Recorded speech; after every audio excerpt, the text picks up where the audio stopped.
Hello and welcome to the next episode of the Live Your Spa Life show. Spa Life is a lifestyle that accepts that accomplishment and harmony coexist. The Spa and Spa Life, the SPA, is for seek power always. That power within you to do your deeper work in the world. I am so encouraged to have my next special guest and dear friend, Larrry Indiviglia, who wrote 126 Days, 11 Minutes, Our Love Story, to honor the life of Gayle and their love for each other. He hopes that this book inspires others to say yes to love, even when logic says no. Now, we're going to dive deep into this because this is such an amazing, great story. I'm just excited about this. Larrry believes that there are many beautiful souls that are looking to experience unconditional love. His books show the possibility. Now, Larrry is also the president of INDsightsForLife, Inc., a fitness presenter, fitness professional, a presenter and author, as well as a business and life coach for the Todd Durkin Mastermind program.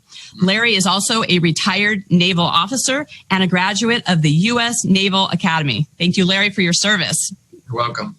And he holds an MA in corporate fitness administration and an MBA from the University of San Diego. As a coach, Larrry has inspired, motivated, and encouraged people to grow and do their best. He has 2 grown children, Joe and Lauren, and 1 grandson, Luca. Larrry, welcome to the show. Thank you, Diane. It is an honor and pleasure to be here. I'm really excited.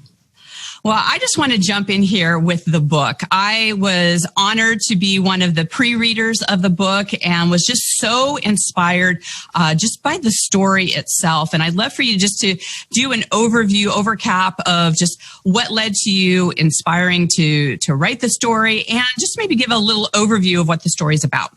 Sure. I'll give an overview of what the story is about, and I'll get into maybe the motivation why I actually wrote it. It's about, it's a true story. Number 1, 126 Days, 11 Minutes, Our Love Story, about 2 actively aging seniors in their 60s who meet online and against all odds fall in love, even though one of them is battling stage 4 cancer. And in that process of accepting each other and exploring each other's ability to love, we both decided that loving in the now is more important than in the yesterdays or certainly the tomorrows. Mm-hmm. And during the time, and the book will document our unconditional love, vulnerability for each other, and it underscores the how worthwhile and possible it is, Diane, to love with loss rather never to have loved at all. Mm-hmm. And the summary of the book in that's the backdrop of it. Right. Why I was motivated to write it, it was really the perfect storm kind of a thing. After Gayle passed, I was grieving, and the writing was a kind of a catharsis so that I can get through that grief. I had just lost a very important person in my life. And secondly, I wanted to honor Gayle's life, her courage, the example she set, how she embraced life, even though she had stage 4 cancer for 4 years and 7 months, and how that was a lesson for others, perhaps, to learn from, as I learned from it. And then finally, with COVID, Diane, and its uncertainty and its restrictions on our lifestyle and business, I felt a sense of urgency. One, I wasn't paranoid about getting COVID, but I felt with my memories and recollections still very raw and fresh, I felt an urgency to get it out as fast as my hands and fingers could write and to write the book, which I did in a little over 6 weeks. Right. I love this. You know, we hear love can conquer all and there's all these possibilities in love. And we hear that is almost like, in theory. But in practice, it can actually sometimes, bring up a lot of fears. A lot of things can happen. Even as I was reading the book and knowing you, and I didn't have the pleasure of meeting Gayle because especially a lot of things were locked down at the time. Correct. Did you have people in your life that were, maybe in the interest of protecting protecting you in some way, saying, what are you doing? Like, are you nuts? Are you crazy? Or were people like, you know what, go for this, Larry, like just be all in? Did you have people in your life that were kind of through their input, and how did you maneuver that? It's a great question and very prescient question, Diane. I had some of both, but most were very supportive. Most were taken aback. We're not taken aback. We're really touched that I don't want to say take this on, that I would accept the commitment and the experience of loving somebody who has stage 4 cancer, because the uncertainty about someone's life is very, very uncertain.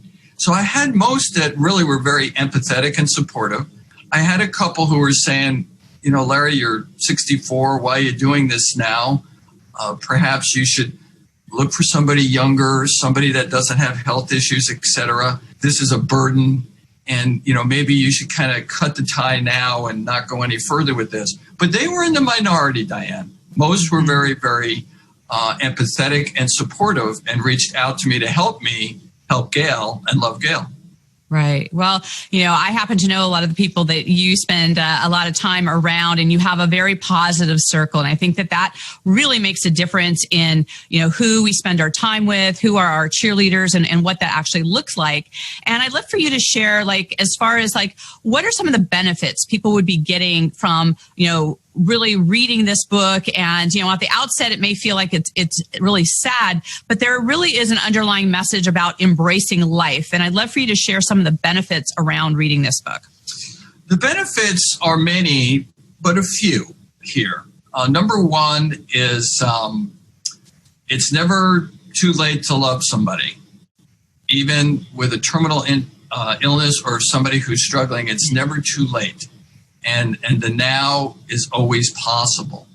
I think the other benefit is to realize that joy, fun, frolic, adventure is important, even though somebody may have some limitations, and that is part of embracing life. And it's not only, it was fun for me, but it was also fun for Gayle. So those things are the keys to life: adventure and frolic and fun and adventure. You could still do this, and that's really important. Another thing is the reality of, in the dying process, choosing the right, if it's a hospice option or whatever that end stage of life is, that's important. People will get an insight into that as part of this book. That'll be a benefit from it. Another thing is what you just mentioned earlier, Diane. You will find that people will reach out to you, especially if your inner circle is as tight as mine is and as positive. They'll reach out to you and really stay in contact with you and help you. And you don't have to go it alone as the, quote, caregiver or person who's either the significant other. There'll be people who will come in. The other thing you'll learn in a benefit is how to approach end of life, what you can do for the person. I was able to get creative in hospice. Gayle was there for 44 days. How you could give even in a very, very challenging environment. What will work? Is it music? Is it reading? Is it prayer? What can you do to help a loved one at the final stage of life? I didn't do it alone, but sometimes that's a really important thing.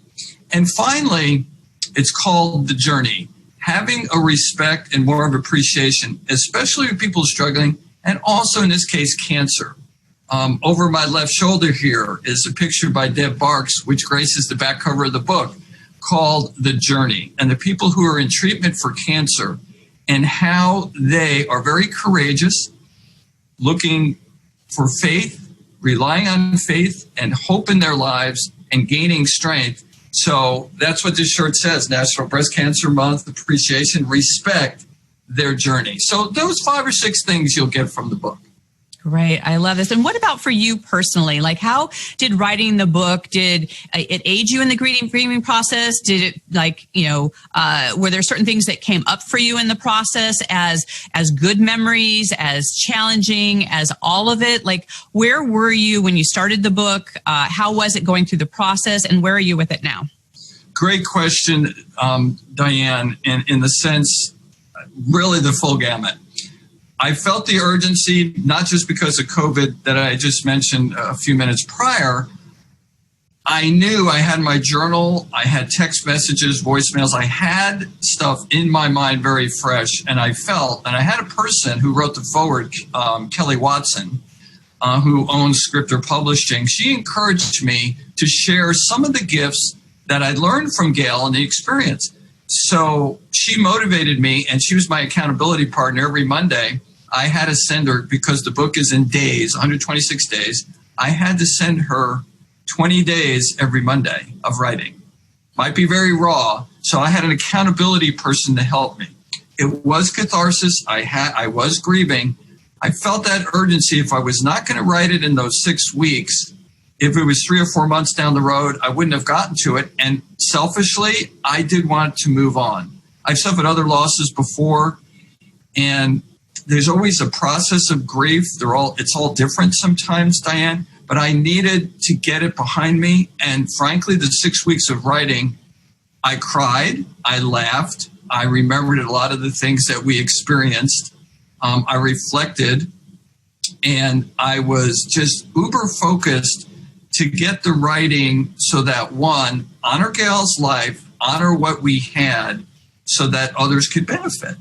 I wrote 3 hours every night. I wrote 6 hours Saturday and Sundays during that 6-week process to get through it, just on my computer, and some days better than others. I had some challenging days where it was tough to write, but that whole process was cathartic, and it was something I felt I had to do. I had that sense of urgency. Where I am now, I can love again. I felt it's behind me. I will always remember Gayle for everything she did for me. It was a profound experience in my life, and she was a catalyst that is now enabling me to look at love and relationships differently and in a more positive and a more comprehensive and committed way, frankly. Right. Well, and I really love that you laid out the book in a day format, because when you look at 126 days, it's not a lot of time, but yet there's a lot of life that can be lived in that time. And, there were certain things that happened in those days. And as you shared them, that, Gayle was also giving you that permission and that allowance to hey, look beyond this. And you talk in the book, and I'm not going to give away, the details, because I want people to really look at it themselves. But on that day 109, when Gayle was dying, and she asked you to actually promise that you would love again. And how was that for you, being in that moment, seeing that she's literally on her deathbed, and she's in essence, extending a deeper level of love, asking you to continue to love? That was a profound experience. And I remember that day because we played A Star Is Born. She had watched that movie, and I played that song from the soundtrack, I Will Not Love Again. And she said, no, you will.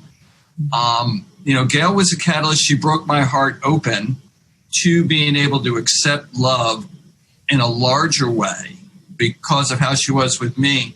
But Gayle was able to stand in her truth to the end. She was a very strong person, and she always provided that sense of truth. What her spirit was about, she would not negotiate that. And she really felt that, Larry, this was a larger meaning to our relationship and everything that we have created. This is something that I want you to take with you, and it doesn't have to end here.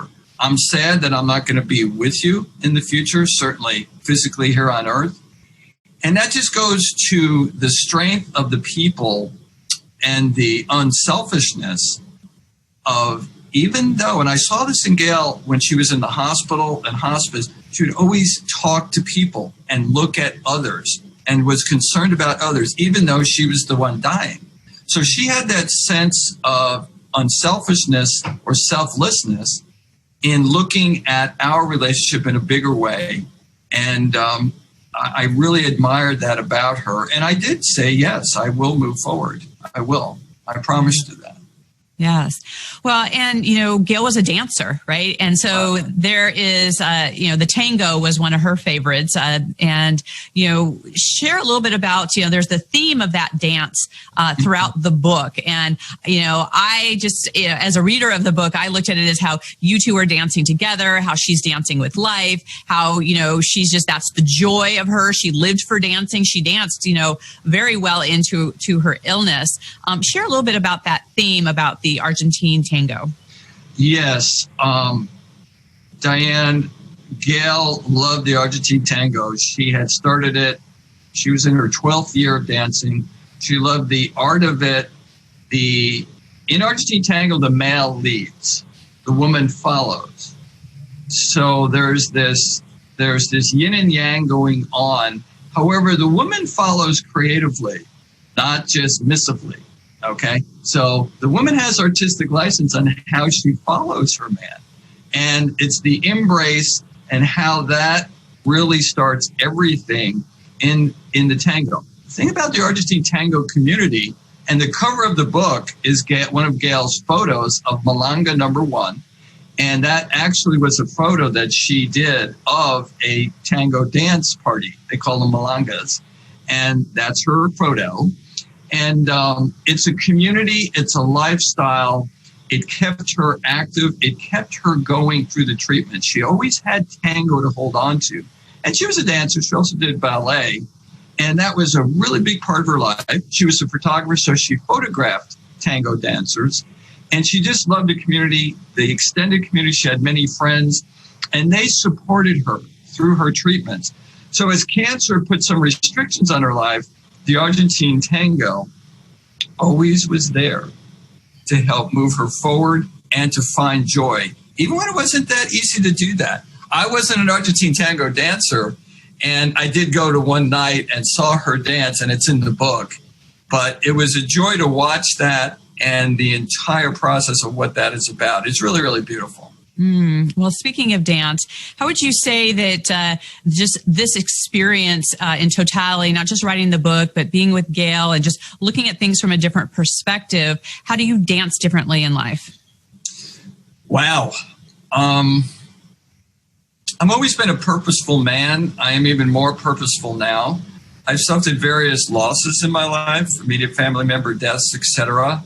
Each loss, and including this one with Gayle, to help me dance moving forward, or better dance moving forward, is time is priceless. Life is fragile. There is no guarantees. Do not take moments for granted. As you see something, I have been this way, but even to a greater extent now after Gayle, continue to notice the greatness in other people. The greatness in our individual selves, Diane, is to see greatness or goodness in others. I've had an ability to look at a situation a little more deeply. I'm that type of a person, but now even more so. Also in my dance of life is don't wait. If you want to do something, do it. I believe Gayle's embrace of life to the end, and she put herself out there even though she was very sick, that was the most important. As long as you're here, make each day count. So if you want to do something, go do it. Don't worry about the things that could go wrong in that process. So go dance, learn to dance. Don't be afraid to learn new things. Don't be afraid to put yourself out there. You might get your toes stepped on a little bit, but that's okay. And ultimately it comes back to love. That's why we're here. And also in leading in love. Not necessarily as the male Argentine tango leader, but just in leading when you have a relationship with somebody. We could both lead, both sides. Don't be afraid to lead. Don't be afraid of loyalty. Don't be afraid of commitment, because that's where the real deep stuff really happens. And don't be afraid to share during your dance, whether that's a book form, speaking form, or you just tell somebody about it. Don't hold it in. Yeah. Put yourself out there and share what you've experienced. I love that. I love it. So, one of the things that just really deeply affected me in my life with this book is that, Carrie and I, we do a lot of things. We travel. There's a lot of experiences in our life. But when I was looking at the daily experiences that you were sharing with Gayle, it wasn't even so much what you were doing in those days, but just the level of love and connection and the meaningfulness behind the days. And that really inspired us because we recently had our 7-year anniversary to do things in sevens, just here in our own town, of going to 7 different beaches. And then we started inviting my parents to be part of that too, because I really started looking at, well, other than holidays, how much time am I really spending with my parents who live 20 minutes from me? And so we really started looking at how we can spend that time, and walking on the beach with my parents have been just priceless, and spending that time with Carrie, and just some of the things that we've been doing, it's doing it with more intention. And that is something that I really feel people are going to get out of this book, is that how meaningful can you make each of your days? We don't know how much we're going to have. I mean, it seemed very finite on, the days we're coming, quicker and quicker with Gayle, but, we don't know what that is for any of us. And living with that energy as if this is your last day, as if this is, however many hours or moments that you have, is such an important lesson in moving forward. And you demonstrate that so well. And you incorporate these type of principles in your life because you do live your life very consciously and with a lot of intentions. And I would love for you to share, you have these 10 forms of wealth that you incorporate in your life, because there's certain foundations, certain beliefs, certain things that we live with and live by choice that allow us to have more meaning in our life. So I'd love you to share a little bit about that. Oh, sure. I've been, one of my mentors has been Todd Durkin as a coach in his Todd Durkin Mastermind life and business coaching program. And Todd introduced us many years ago, 10 years ago, the 10 forms of wealth, where you look at, you score yourself at the beginning of every month, let's say the first or so of every month, the various aspects of your life. How harmonious is your life? Balance sometimes is a misnomer. Balance, your life is here. Harmony can be like an orchestra. Sometimes the string section's a little louder, percussion's a little lower. And that's why in life. So your spiritual side, your financial side, your professional side, your sense of adventure, your legacy, your inner circle, and certainly physical, mental, emotional. And one of the key forms of wealth was love. My love wealth area was low at the beginning of the year. So I looked at that. I said, well, at a scale of 10, it can't get any better than this. 0, it's non-existent. I was about a 3. So I said, I have to upgrade this area. I went online. I met Gayle, and my love went from a 3 to about a 9 or a 10 over those months, even with the hardships. So you consciously score yourself, if you will, assess yourself. What areas are a little bit lower than others, and maybe intentionally do 1 or 2 things to do something better in that area. Maybe sense of adventure, what you and Carrie are doing, or maybe family. Those 2 wealth areas, by doing the 7 and 7, you're upgrading those 2 wealth areas quite nicely. I consciously do that. I do 1 for each area. What could I do in this wealth area to get it a little bit on higher score? Is all of it a 10? I will submit it's never all a 10, okay? Because that's the journey we're on, is the pursuit of getting perfect harmony. But life isn't perfect, and there's not perfect harmony. But you can make it better, Diane. And that's how actually we do it. And that's the people we coach. It's one of our tools. Yeah, I love that. And speaking of making it better and setting an intention, is that you had always wanted to live near the beach, and you actually made a move during this time when you were with Gayle. Like, you're just adding more things, life changes on there. And one of the things I always love to ask my guests on the show is, I really believe that our environment we create, what we live in, has just a profound impacts on us, that we experience life differently in the bedroom versus the kitchen versus our office. And so what is your favorite room in your home and why? My favorite room is my main room. It's got wood floors. There's a lot of light. It's got a nice porch that opens up. It's got 2 nice windows to the right. It's got a lot of light. And I could use that main room for everything. I don't just sit in it watching TV. You could dance in that room. You could work out in that room. You could read in that room. It's like an all-purpose life room. And I love the light and I love the life. I love the light and the life, that room. And I have a very nice view because I'm on the top floor overlooking Carmel Valley. And that really gives me strength. I could meditate. I could be active. I could be loud. I could be quiet. I could do a little bit of everything in that room. So the reason is it's a life force for me, and especially not being in a dark environment, being in a life environment. Yes. Well, and speaking of life force, fear can be something that can take people out. And I'd love for you to talk about, prayer as a weapon, as a tool that helps you move through fear. It absolutely does. And thank you for mentioning this, Diane, because in the book, I do mention how my daily devotional and prayer help me through. In Deb's The Journey here, we look at faith and we look at hope. When you have faith, it gives you courage. And faith comes for me through prayer, through daily devotional prayer, and to be intentional about prayer. And what does God want for me in my journey? And in restoring faith, it gives me strength. It's one of the things Deb has in the strength.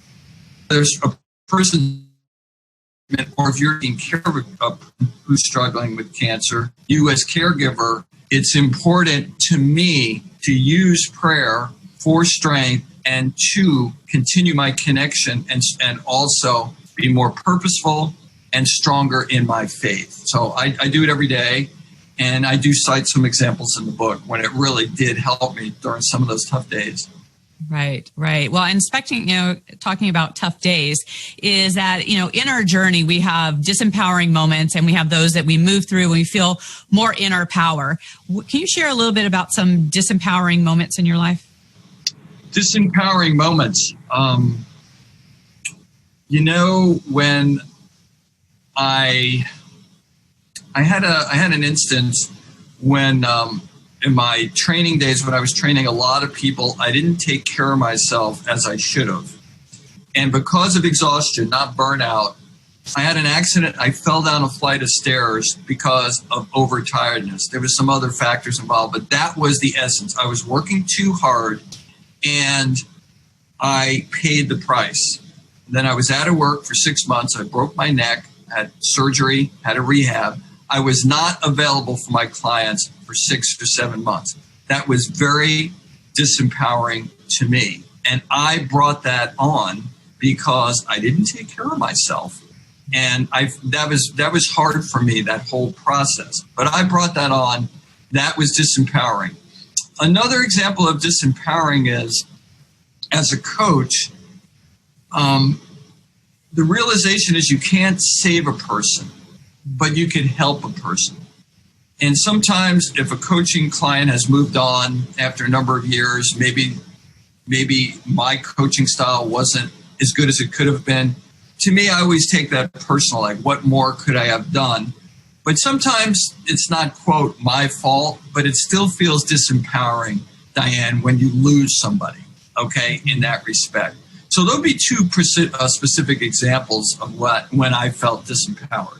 Right. And I think this is always an important conversation to have because, especially for entrepreneurs, there's going to have those moments of disappointment and things that, you may feel like you either didn't do your best or you gave it all, but it didn't seem like it was enough or you're just on the precipice of the new breakthrough but it's the most challenging time right before. And, when we really bring these things into light and show that this is actually part of the journey, right? This is actually what we're about.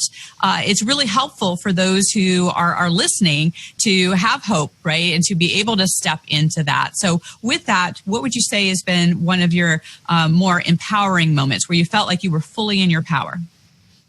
Fully in my power had to be when it's interesting. If I go back to my athletic career, I'll start that just as a personal athletic career is when I led a marathon group and our team trained so hard and I was the leader of the team, coach of the team, and we came in first in our division. That was very, very empowering from a physical and personal coaching, teaching, and physical point of view. That was a very, very empowering moment for me. On the personal side, having 2 children was very empowering. That particular time of my life, and my kids are grown up now, but having my first child and second child, that was an empowering moment because you connected with somebody in such a meaningful way, in this case, my ex-wife, and we created something really, really special. Obviously, it was a gift from God. Both of them are healthy and great kids and are successful. But that was an empowering moment. I mean, both of those, and I was in the room when they were both born. So those 2, for me, Diane, come out. They really do. I love that. Well, and I know, Larry, we could be talking all afternoon about this. I love the story. I love the inspiration. I love everything, about it. And I think people are going to really look at their life differently when they read this book. And I know people are going to want to stay in contact with you. How can they do that? Yeah, the best way is you can reach me, email me at Indiviglia. I know that's a long name, Indiviglia@gmail.com. I can send you more information about the book. I could send you a lead page, which gives a little bit more about it. Be more than happy to do that. And that's the best way to actually get a hold of me. Perfect. And I will certainly follow up to anybody who reaches out. Great. And we'll have that link also in the show notes. So you'll get that spelling and that'll be a good idea. Be able to follow up there. So I'd love to end on, we're here to make a disruption in the world, but a positive one. And so I really look at how are we being positive disruptors in the world? What is your imprint here in the world? How are you being a positive disruptor, Larry? Positive disruption is to consciously every day do something for someone who cannot necessarily return that act or that favor. It could be a phone call, a note, be somebody buying a cup of coffee. When it's easier to do nothing, Diane, and I'll go back to the book, it was easier for me, and I'm no hero, or for Gayle, not to put herself out there, and for me, not to embrace what I really was captivated by. It's easier just to say, this is going to go down a road. But when you do something like that, you never know, and you put yourself out there in a kind way to continue to serve somebody, that's how you could be a positive disruptor. Because logically, people say, don't bother, don't say hello, don't get involved. But if you do get involved, many, many, many great things could come out of that. Or simply, you go to bed at night and say, hey, you know what? I did something special today. I feel pretty good about it. I love that. Well, Larry, thank you so much for your wisdom and just the light that you are in the world. It was just a pleasure having you here on the show. Diane, thank you so much. Thank you for being on the pre-read team and everything you've done for me. It's been a blessing, and I am very, very grateful. And your podcast is just awesome, and the things you're doing are just awesome. So continued success on the way forward. You're impacting a lot of people. Thank you so much, Larry. My pleasure. And for our listeners, you are what get this message out into the world.